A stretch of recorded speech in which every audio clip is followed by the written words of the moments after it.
what will happen in Ukraine. Now that Crimea is part of Russia, it's game over for the bankers in Ukraine.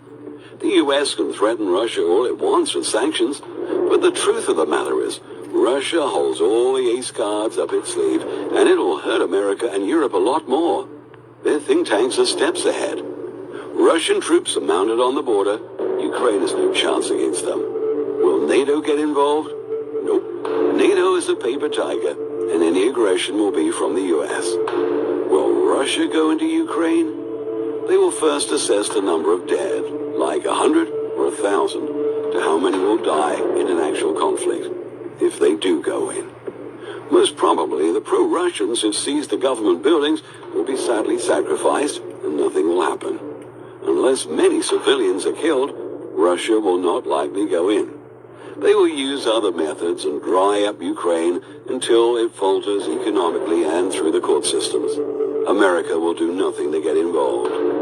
All this is happening as a diversion for what's going on in the US and Europe with the death of the world's currency. Their crimes against humanity is now all coming out in the open with all their banking scams, gold rigging, stock market rigging, like blood-sucking vampires that looted the world and brought destruction, death, and poverty throughout the ages.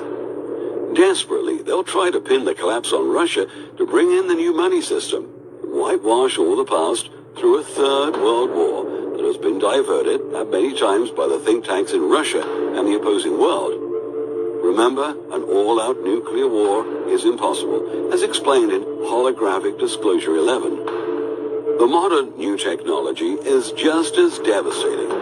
If a world war does start, it would be mutual annihilation, which the world is not prepared. It is what will happen in Ukraine. Now that Crimea is part of Russia, it's game over for the bankers in Ukraine. The US can threaten Russia all it wants with sanctions, but the truth of the